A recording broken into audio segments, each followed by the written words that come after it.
Good afternoon, everybody. My name is Corey Rosen, and you are listening to the Story Podcast. Today, I have on a super awesome guest, Mr.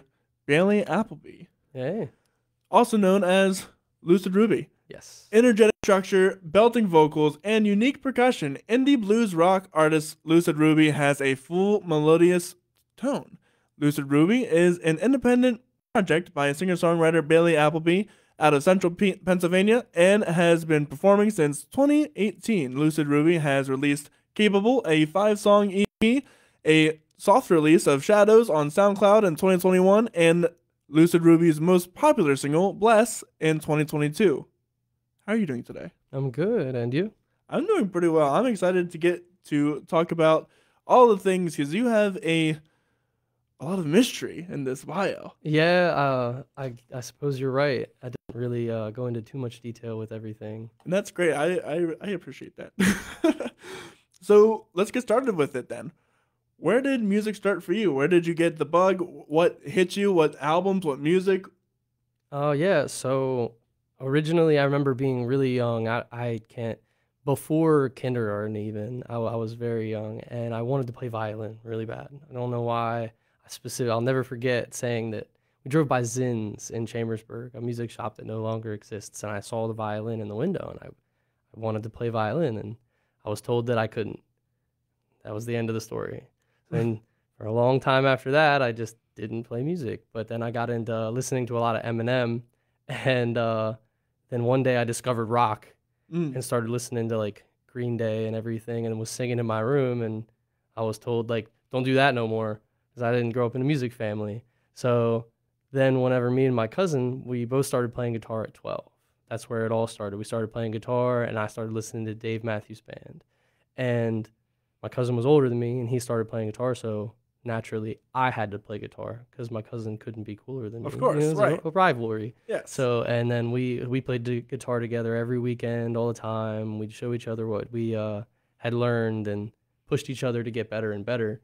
And that's where I really think that I got good at guitar because I had someone that I could be a rival with, someone that actually had faith in it and be like, you can be a musician, let's learn guitar. And so from then, after years of playing guitar throughout high school and whatnot, I never sang or anything. I just played guitar. For years, I think 5 or 6 years of just playing guitar and learning licks and studying and playing guitar with my cousin. And then one day I met an old friend of mine that's I don't really talk to anymore, and he sang. So we started a project a long time ago called the PC Kings, and he sang and I played guitar. And then eventually Tyler heard about it and started coming around and playing music with us, and I started singing, I think around 17, actually. So it's like 5 years before I ever tried to sing a song, maybe 18, right around there, right as I was graduating. And then we went on and changed our name to Hollow Rhymes, and we played tons of shows as Hollow Rhymes. We met Ricky, and he became our drummer, and we released an EP called Tides. It's been a long time. And when that EP is dead, I have one CD left tucked away somewhere, and we recorded that at Amp Studios. Have you ever heard of it? Yeah, Amp Studios. It was a really nice experience, and that was my first ever experience in the studio, where I had to learn everything because I didn't know anything about being in a studio. I had never even played to a click track before. I didn't understand the concept of playing to a click track. I had played to backbeats and drums and with other musicians, so I had good timing, but I had to learn it all like right there. They were like, you're gonna go ahead and record it was a song called Ska Song, because we weren't very inspired, I guess. I don't know, a simple ska song. It was our one ska song, and it was great. And so I had to play it without any drums or vocals or anything, and I was like, this is impossible. I'll never be able to do this. And then I did it, and it was great. But it was just so funny to have my first experience like that. And yes, that's where it all started, and I got out of just playing in my room and everything. So has this been like a dream for you, or is this something just more like a hobby? Whenever when I was 12 and me and my cousin started to play guitar, we were going to be the best. Of course. We were Right. going to just be the best guitarists that ever were. And I didn't need to sing. I didn't need a band. I was just going to be so good at guitar. I was going to go see the world playing guitar. And we see how that worked out. Right, of course. You got good, but like to be the best, no, that doesn't work like that. No. But yeah, it has certainly been my dream to just be a musician, to just make a living playing music only and not have a day job and just gig. I have like my dream right now is to play 3 gigs a week every weekend. Would be just great. That would be the ultimate goal, is to just be a musician. How's that going? Pretty well. I wouldn't say that I'm at my goal yet. I definitely have a day job and I book shows as much as possible, but I definitely feel like there's a barrier there that I need to get past. For sure. What do you think breaks that barrier? I'm not sure yet. I have short-term goals now, which is just to fill up my schedule for next year. Just be booked as much as possible, put as much work in toward it, and record music and release my music and have it out there.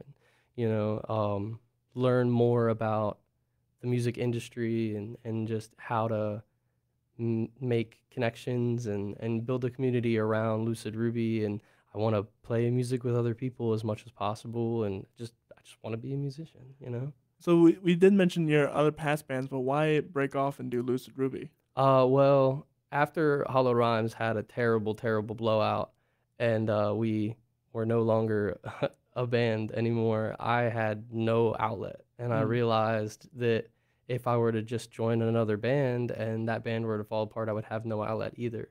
So I sat in my room and collected all my songs together and all my ideas and tried to come up with something that like meant something to me and put a name to an act, because I didn't want to be Bailey Appleby music, but I wanted to have an outlet that is just me. Like, it didn't stay that way, but I wanted to have something that I had control over, that was just a independent like project, I guess I would say, where I don't have, it's not a band, it's a project, I guess, like a Bailey Appleby music. But then after, maybe a year or so of doing that, I was just like, well, I want to play music with other people. So I kind of rethought it, and I was like, well, I'm really glad that I didn't do Bailey Appleby music and I did Lucid Ruby, because with that, it gives me the option to feature with people, to have people join my band, or Gives you room to expand. yeah. You wouldn't have to be Bailey Appleby and everybody else. Yeah, I don't want to be Bailey Appleby and friends or anything. I don't, and Lucid Ruby means something to me. I'm a Cancer as my zodiac sign, so Ruby's my stone. I was like, that's cool. I like that. It's just something that ties it back into me. And I always like to sing really clearly, and I want people to understand the words that I am saying. So I like to write music that people can relate to, not one specific group, but I want someone to hear my songs and everybody be able to understand it. And Lucid, in a literary sense, is clear, concise, transparent. And so I put them together, and there's Lucid Ruby. So you talked about a little bit of what your goals for your songwriting is. How do you accomplish that? What are some of the thought processes you go through to create a song that people can relate to and people can understand? Sometimes songs are very specific about very specific things, and maybe you won't be able to, not everybody will be able to relate to them. But usually a song starts out, and I'll make some music, and I'll be like, I like that. So I then think about, what does this music make me think about? And I usually think in pictures. And at first, I get a picture in my mind of how this song makes me feel, and I associate that with the music. And then from there, I write the words that I would associate with that picture, and then I get an idea, and then I expand on that idea. And that's how it usually works for me. And sometimes I'll write a bunch of lyrics out for a specific concept, and then I will like write the whole song, and then I gotta find music for that. Okay. But I like to keep songs, I've always said, just vague enough. Just vague enough, yes. I don't want it to be about this very specific thing at this very specific time, but I also don't want it to be so arbitrary and It could be anything. yeah. So you want it to be like Hotel California. Yeah, Yeah. yeah, something like a Something. colloquialism, however you say that. You know, I assume you know that song. The Red Hot Chili Peppers? No, the Hotel California by the Eagles. No. No? Nope. Oh, it's a song you need to listen to. It's for anyone who doesn't know, it's a song about drug addiction. Oh. But you wouldn't know. Well, you would know if you were In the loop. in that loop. Yeah, okay. But once you hear it and then you're like, oh, Yeah, that makes so much sense. Yes, I love that. That's such a compliment. Whenever someone asks me what a song is about, and I explain it to them, and it's different, but then they immediately get it. You know, they click it, and they're like, "Wow, yeah, that's it. That's exactly what it's about." I didn't realize. I definitely understand that, and that happened to me with Cold Sweats actually. Oh yeah. That song is about when I quit smoking cigarettes and how hard it was, and how much I wanted to do it, and how after I had still you go through withdrawal and they get cravings and whatnot, and you have to really fight through that. And there's a line in the song that is the monkey on your back is pounding at your skull, and you see someone smoke a cigarette, and you're like, I don't want to, but he's just it's right there. Yeah, so that song was about that trial. That whole song is about that. And We haven't lined up. You want to talk about? Well, we'll give it a listen and then we'll talk about the production. that sounds great. Yeah. With that said, this is Cold Sweats by Lucid Ruby.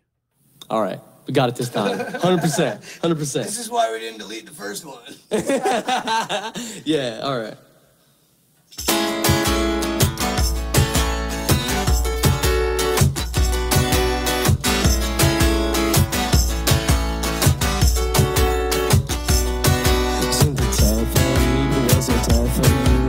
Since you died, I died inside. Not the death of me, but the death of you.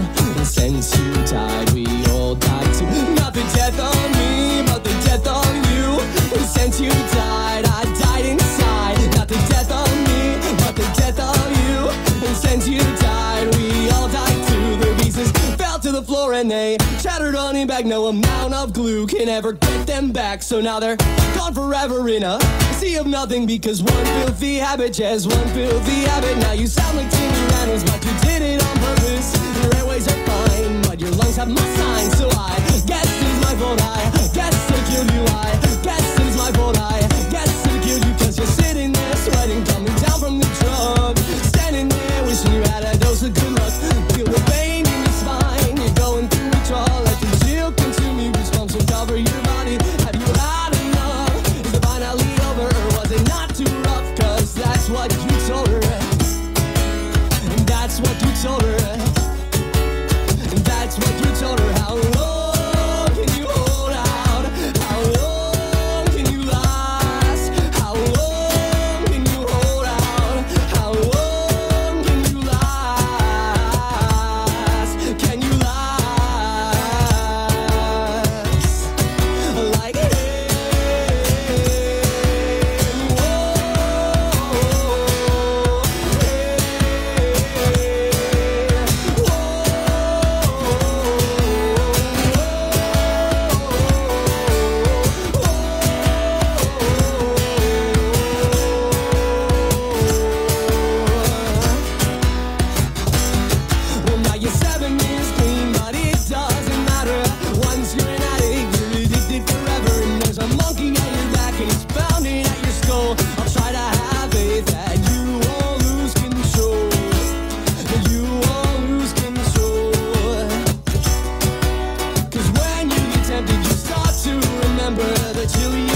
And that was Cold Sweats by Lucid Ruby. And you can't find that anywhere as of yet, because why? It's actually not released yet.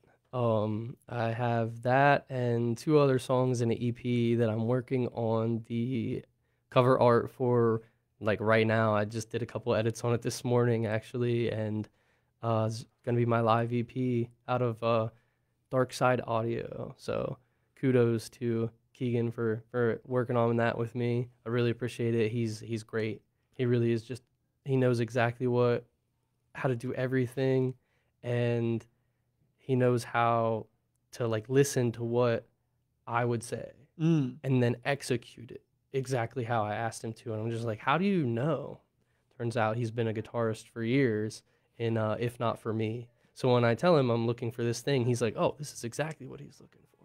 And he did a great job on all of it. That's awesome. And so what is this album called? What's it about? It's not named yet. We're actually scrolling through. We have a bunch of names.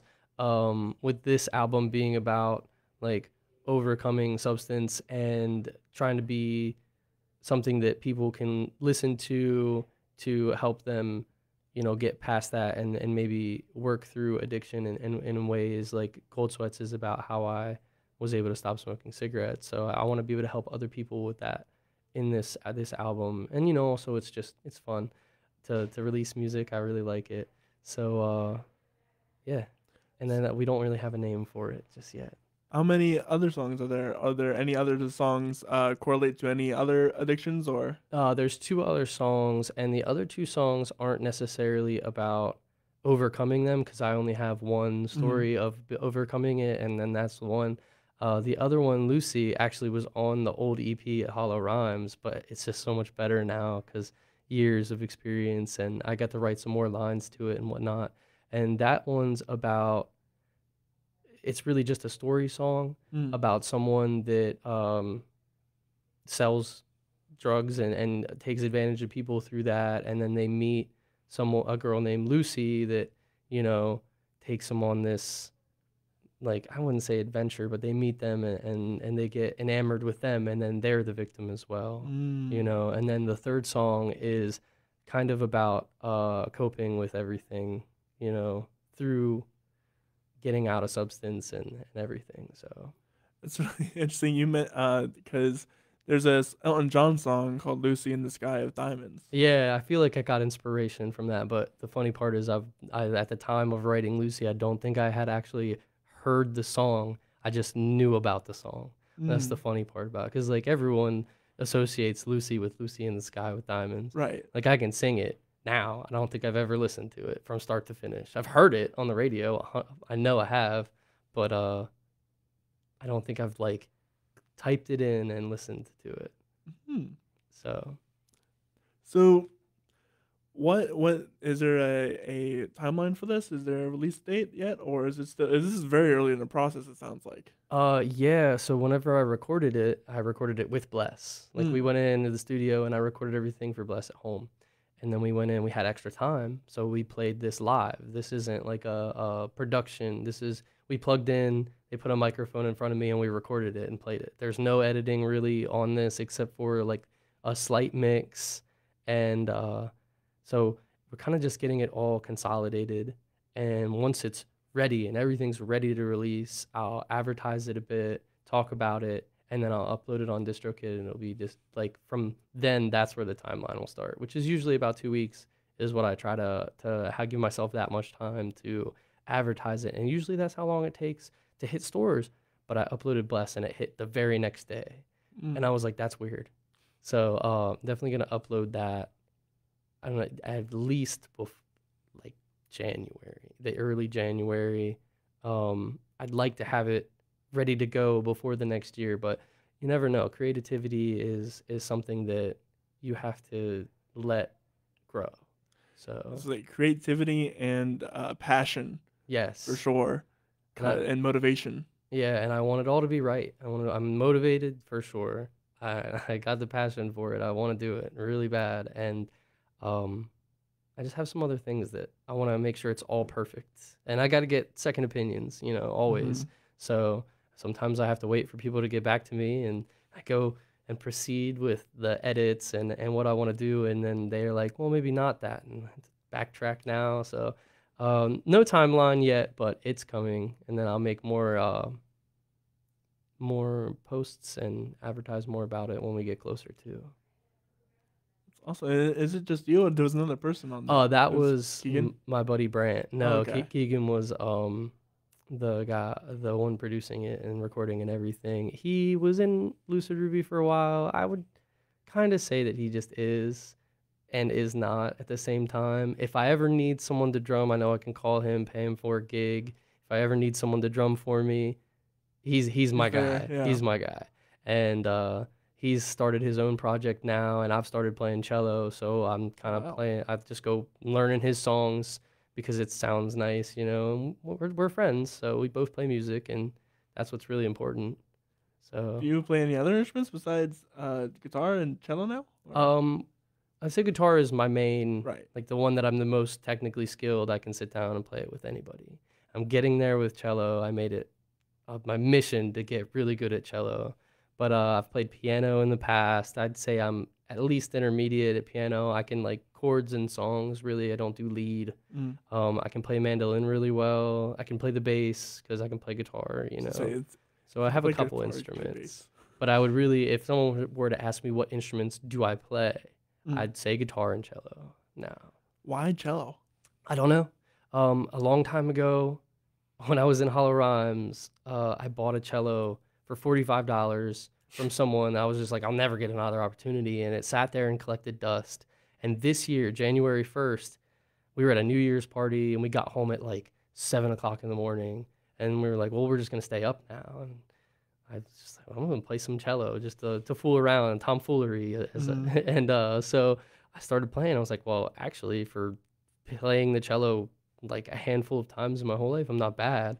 And that day I decided that that'll be my New Year's resolution, to get good at cello. And I've just dived into it, like 700 hours now. I'm almost a year. Yeah, I've played a lot of cello. I've done a lot of learning. And I've watched videos of other people. They do like their 10-year progression through cello. And I've played music for so long, and I've played other instruments. I'm at like 5 or 6 years for someone that had just started playing cello and had never played music before their progression. I've noticed a trend that I'm right around 5 years of cello experience. So I want to be better, obviously. Right, of course. But I have to say I'm very satisfied with my progress. I've written songs on it. I learned how to play canon in D. Have you seen Wednesday on Netflix yet? No. We watched the first episode, but I heard the Paint It Black song on that, and I was like, I have to learn it. So I started learning it. It's so hard and actually impossible. So a bunch of professional cellists all were in an article saying that it's physically not possible to play it on one cello. Really? It's definitely edited. It's not played on one cello. It's played on two cellos. So they wrote a version that can be played on one cello, and I'm gonna learn it. And I'm like 30 to 40 seconds into learning Bach's Prelude. I started that maybe a week and a half ago. You mean the one that everyone knows? Yeah, I figured if I'm gonna play cello, I have to know how to play that one. Yeah, if you can't call yourself a cellist unless you can play the do do do do do do do do do. Yeah. So I think I'm like 30 to 40 seconds into learning that, and I only ever spent a day on it. I was like, I spent a couple hours. I was like, this is actually, I can learn this like today. Oh yeah, it's super easy. Yeah, it's just about remembering it. Just remember it, and like everybody knows the whole song. So yeah, definitely been putting a lot of work into that. And I don't mean to say it's super easy, but it's very predictable, and it's very you can get your hands under it very quickly. It makes sense. It definitely makes sense on cello, because I tried to learn it a long time on guitar, and I was like, this is not happening. This is dumb. Because it was not designed to be played on cello or on guitar. And then so I started playing it on cello, like this is going to be so hard, and immediately was just like, this makes sense. Literally arpeggios. Yeah. Quite literally, that's what cello is, it's just arpeggios and whatnot, so yeah, those are the instruments that I play for sure. Probably a good walking bass tutorial as well, that song. Yeah, probably. I mean, I kind of like, you do the 3-string thing. You put it's a chord, you hold a chord down, and then you play the 3 strings, and then you like play the other chord and then the other chord. So it's really like not a lot of left hand position. Wow. It's mostly right hand technique. That's really interesting. So Yeah, I can't wait to get I want to be so good on cello that I'm just as good on guitar. Like I want to be the same with both of them. I have a cello. I just don't have the motivation to, because I want to learn how to play cello. I do want to learn, but I feel like I need to get like a fingerboard or something.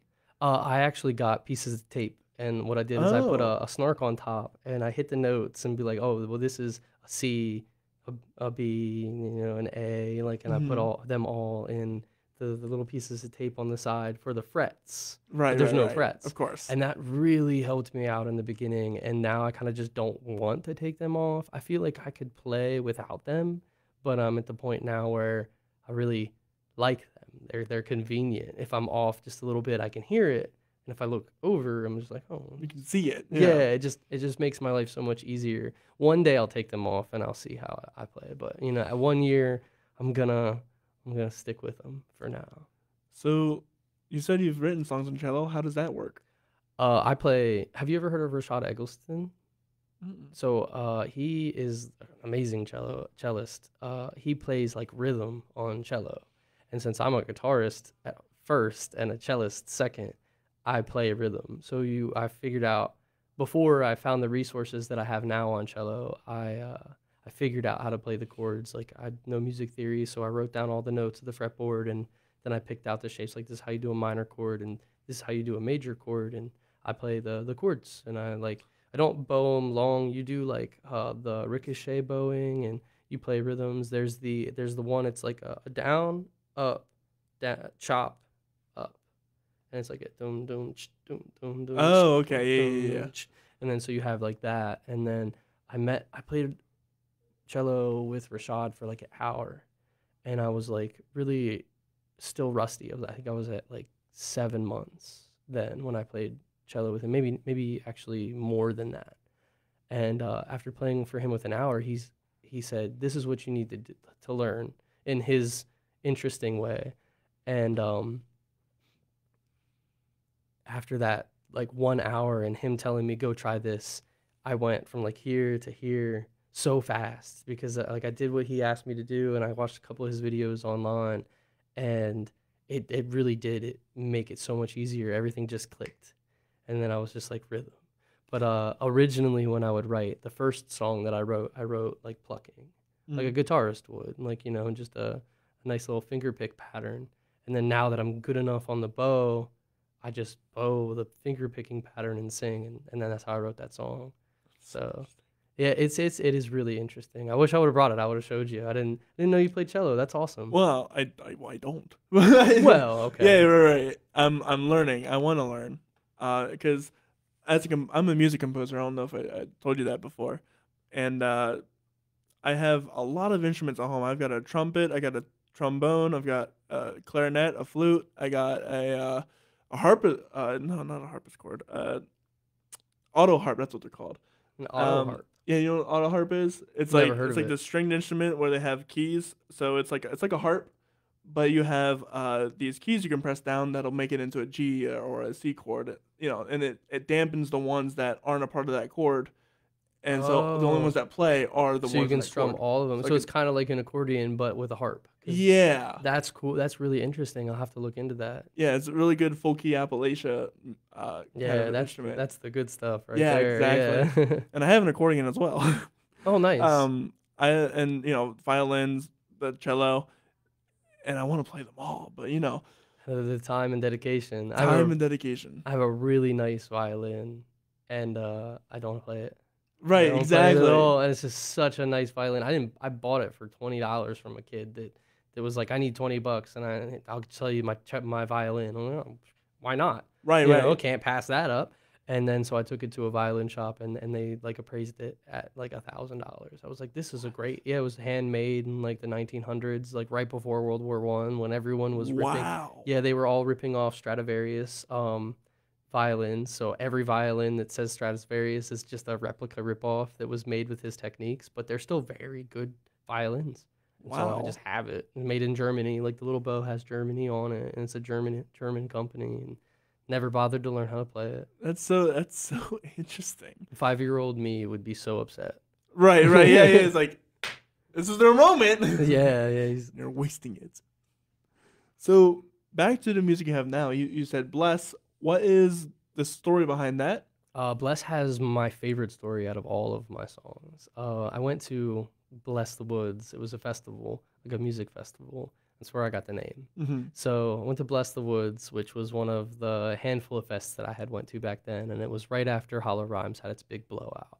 So I had no music outlet. I was just playing music by myself. I hadn't even thought, Lucid Ruby wasn't even a thought yet until like a year later. And I got in for free because they needed fire spinners, and I spin fire, so they let me in for free to spin fire for their event.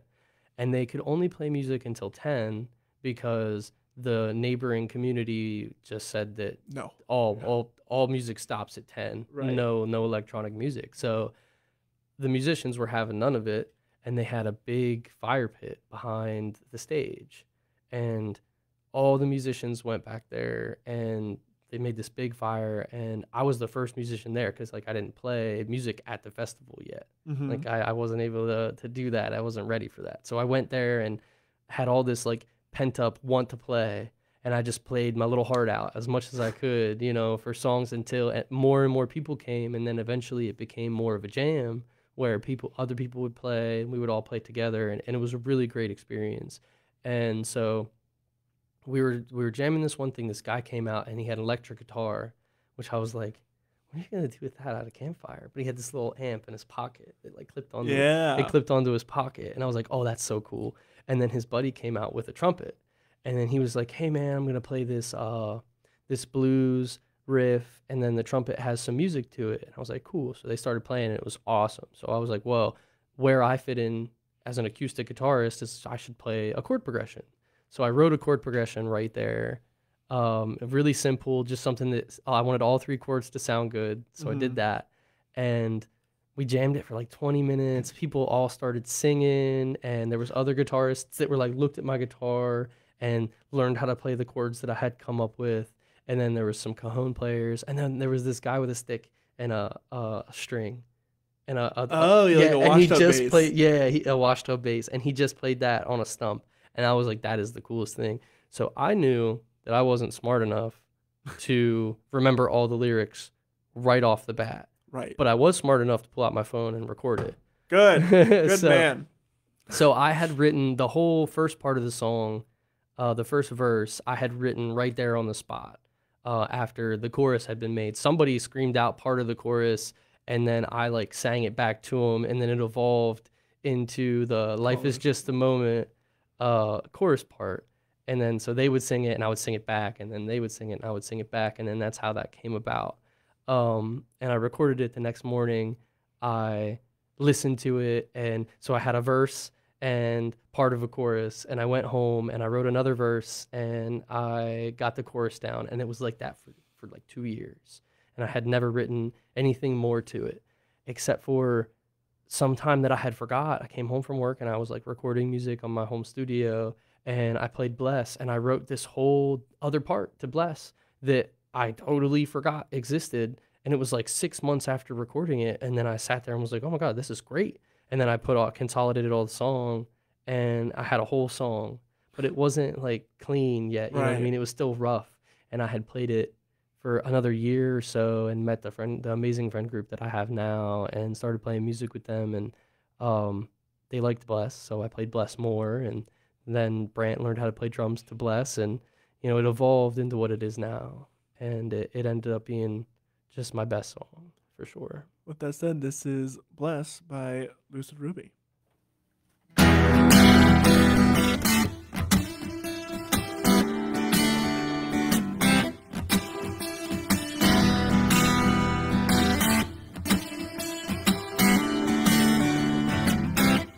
Wherever you go, you can find me here. 'Cause life is just a moment. Take the wheel and steer. 'Cause life is just a moment. And life is just a moment. Life is just a moment. Life is just a moment. What we need is freedom from the corporations, make us work our lives away. for all of our days while they sit atop money mountains, making our whole lives pay in a day. Oh, what a shame. And freedom, what we need is freedom. You can find it here. Just take the wheel and steer, 'cause life is just a moment. Life is just a moment. Life is just a moment. Life is just a moment.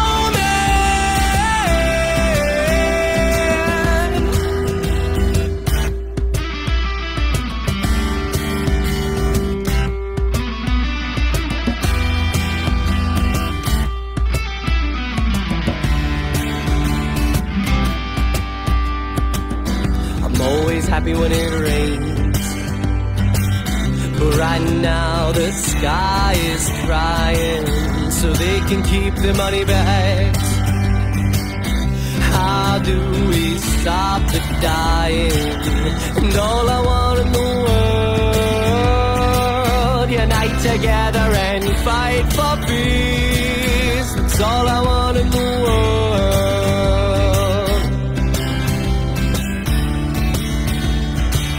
Life is just a moment.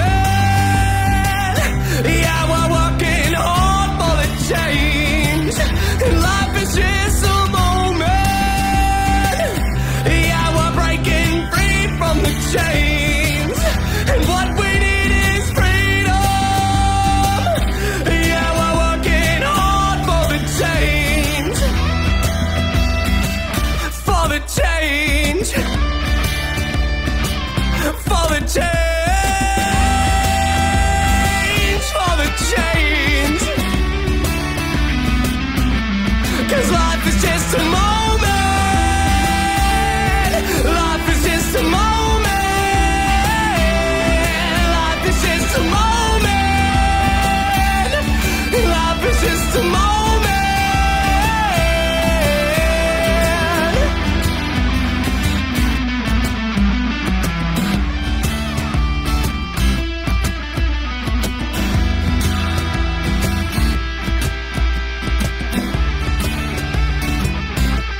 Wherever you go, you can find me here. 'Cause life is just a moment. Take the wheel and steer. Wherever you go. And that was Bless by Lucid Ruby. So that's one of your most popular singles. Yeah, I would say that, in my opinion, that's like my favorite song that I've ever written, and it's definitely a favorite of a lot of my friends and a lot of the people that listen to Lucid Ruby. It's the hit. I can definitely. Well, I like to hear a lot of things. I can definitely. It sounds like you know, all of the like the Battlefield trailers that come out with like the crunchy or like the Fallout Boy kind of thing. It sounds exactly like one of those songs, or at least the chorus can go over one of those parts. Yeah. Oh, actually, that's funny that Panic at the Disco and Fall Out Boy were a really big influence in my vocals. Like, I watched how they sang, and I was like, that's what I want to do. And luckily, I have that kind of voice, just naturally loud and belting. It's more comfortable for me to just be really loud when I sing than it is for me to be quiet. So I was like, yeah, it's a win. That's awesome. So what are your plans going on? Where can people find you?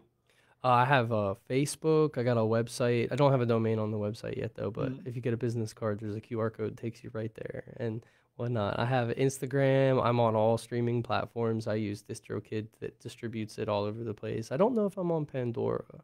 I'll have to Google it. But I'm on like Spotify, and I have a whole different release of music on Soundcloud that I use for my soft releases, like Ed had said, where I record everything and I mix it, and I don't master it, and I release it on SoundCloud, just as a self project, because I don't consider myself a producer.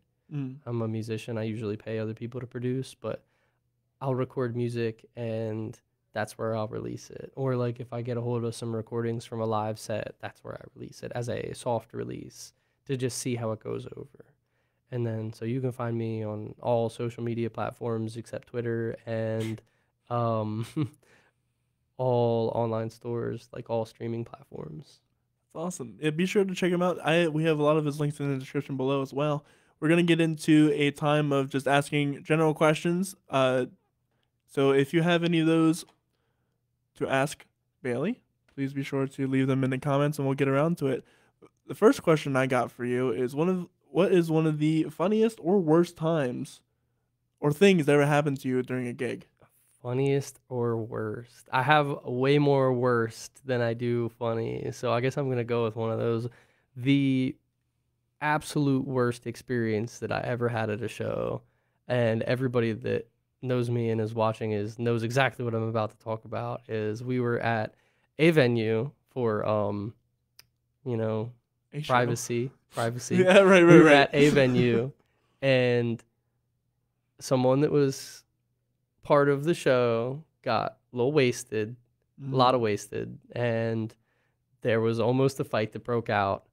And so we rushed to get everything out and leave and mitigate the situation before a fight broke out, like at a show, which is the worst. Yes. And then so we rushed to leave, and some of my equipment got put in the wrong car. So I had got a new car 6 days before this event, and I was all stoked on that. I drove over to my friends to get the equipment out of their car so that I could go home and go to bed with all my equipment, because that's how I wanted to do it. And I hit a deer on the way home. No. And they totaled my car. And so I had to fix it, and I got a gnarly scar fixing it. So it was a really bad night that just like the echoes of how bad that night just for like weeks after.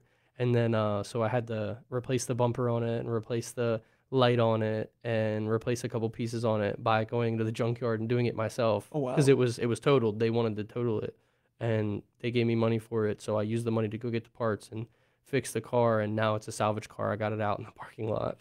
Yeah, so that was quite the worst experience that could possibly happen. Oh, that's incredible though that you went to a junkyard to fix up your car. I had to. I don't know. YouTube can teach you almost anything. Absolutely. Yeah. You're absolutely right. And then the funniest thing that I think ever happened was a long time ago. I was at an open mic. I wouldn't call it a show. It was more of an open mic night. But my band had came out to play because we hadn't been out in a while. So we went out and played this little set. And on our second song, this guy came up and like grabbed the microphone from my lead, like the singer in the band, and grabbed the microphone like on stage, was like stumbling around, fell over the equipment with the mic in his hand, and was trying to like sing along, but he was so like wasted. Yeah, that he couldn't really do anything. And his girlfriend, like with the most shame that I've ever seen in a person, like got up and tried to stop him and like take him out of the venue. And we were at a winery. It wasn't even like a crazy bar or anything. It was like a classy establishment. Oh my goodness. Yeah, so that was probably the funniest. It was in the moment. It was like terrifying. It was like, what is going on? This is the weirdest experience. But afterwards, looking back, it was hilarious. It's always interesting because I'm always playing at open mics and I jam out whenever to whoever. That's with whoever. And it's always fun when someone tries to who's clearly inebriated beyond all belief, or and they try to start singing along and forget the fact that they can't sing while sober. I know the type. They come up and they don't like ruin it. They just add flavor, I guess. Flavor, yeah. All sorts of color, yeah. Yeah. Always makes up for a good story though. Certainly did. You talked about having a band breakup. How do you deal with that? How do you recuperate from that? Did that destroy you for a little bit? Because it sounds like you were really eager to get back into things. I wouldn't say that it necessarily destroyed me. It really did suck. It sucked a lot. But at the end of the day, with the blowout, I wasn't in the wrong. And then like it was ultimately, unfortunately, the decision came down to me as to whether we were going to try and mend things and continue to go the way we did. But I was stuck in a wall in a hard place. If I said yes, the other guitarist was going to leave.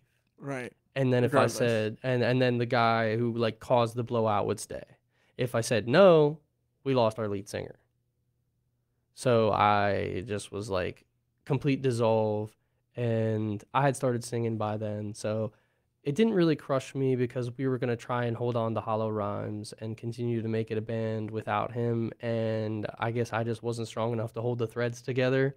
And Right. it kind of just fizzled out at that point.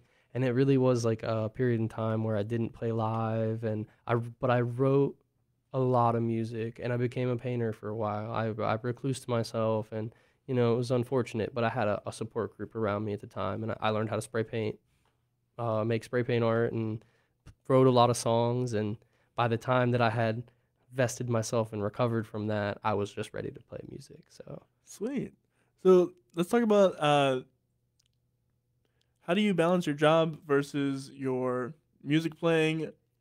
Because the goal is to become a full-time musician. yeah. What are some of the give and takes you've had to make? What are some of the thought processes that you have to go through in order to justify, oh, I have to play music that night, I can't work, or oh, I have to work, I can't play music? One thing that is mandatory, I've realized, because I tried to do it with a job that I had every other weekend off, and every other weekend I worked, and it just didn't work. It was not cohesive. So I have a job now that's Monday through Friday, first shift. I get off at 2, so there's always time to play music during the day, and usually that's what I do before my girlfriend gets home. I'll get home, and if I don't nap right away, I jump right on, play a bunch of music, and be as loud as possible before she gets home. She doesn't mind when I play music. She likes when I play music, in fact, but she is hardworking and in college. So the last thing I want to do is play really loud cello while she's taking a final exam or something. So that's how I manage practicing. I practice as much as possible.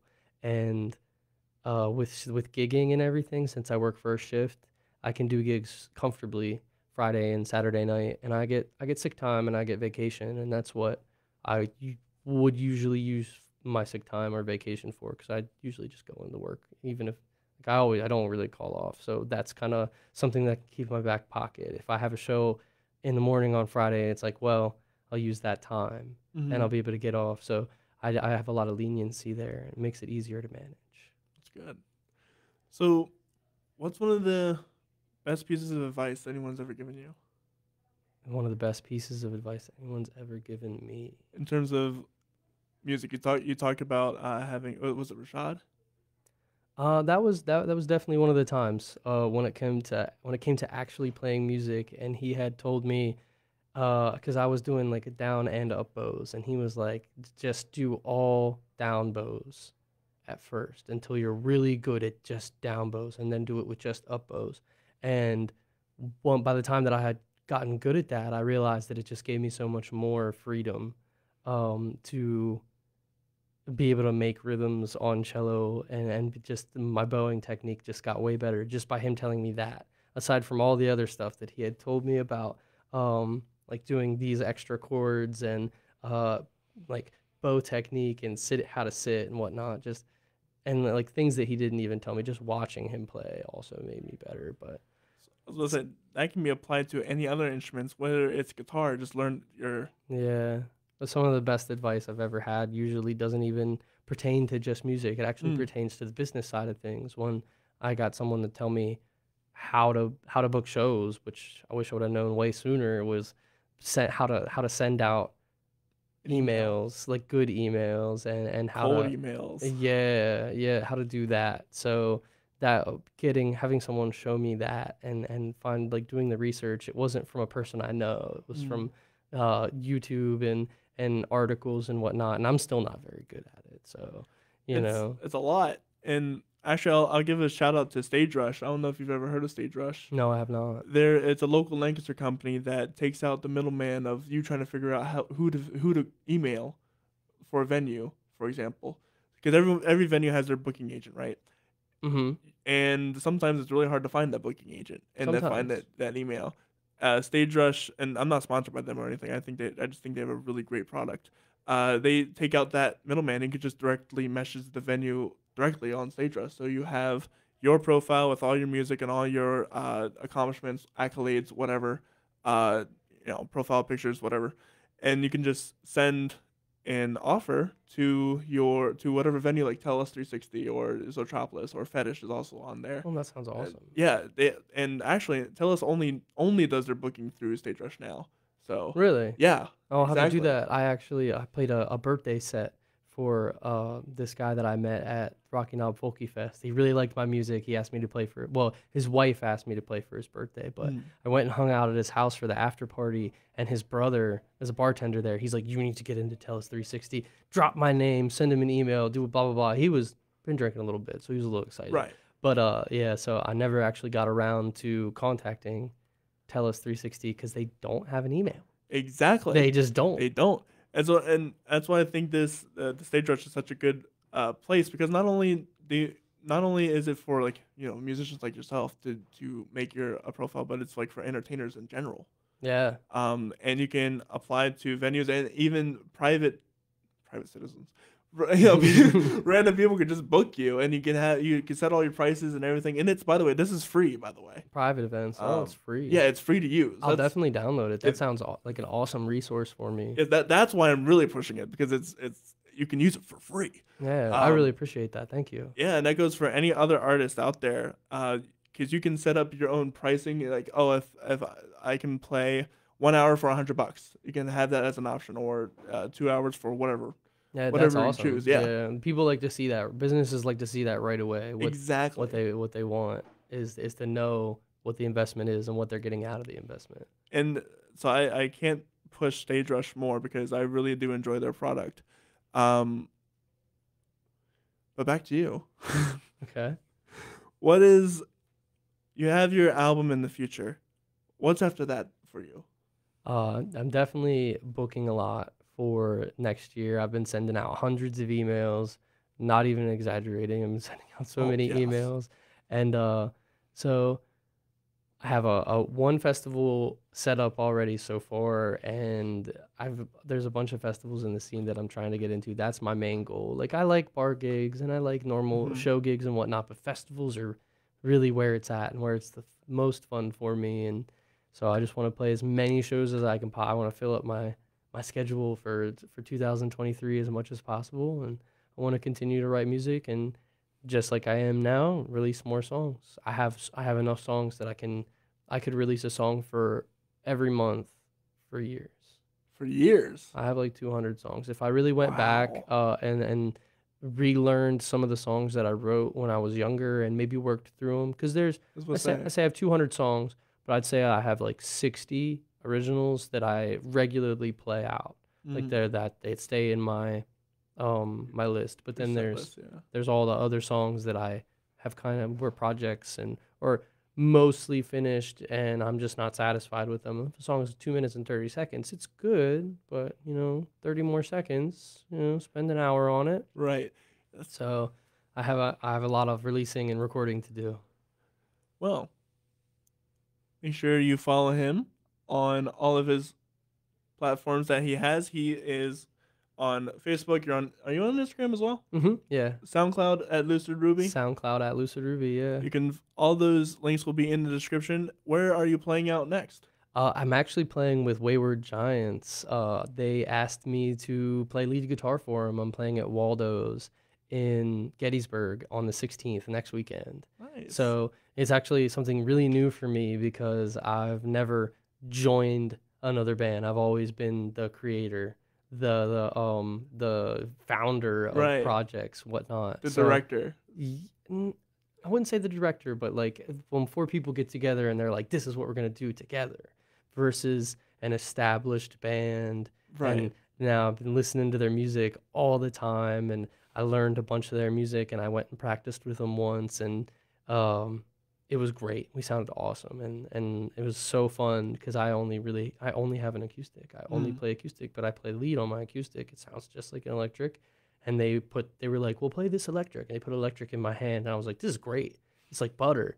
And it was really interesting. So it's a whole new experience for me to join someone else's band and feature with them. I'm don't know if I'm joining necessarily. More of a just join them on stage, Yeah. feature with them, play some music with them, sit in. Yeah, sit in. Yeah, that's So awesome. I'm really excited for that. And then TJ is a really good friend of mine. Him and his wife are just awesome people. So I'm really gracious to have them in my life. Do you plan on doing any more with electric, or is it more acoustic for you? I don't know. I mean, mostly an acoustic guy. It's just my heart and soul, but I just don't have an electric that's worth playing.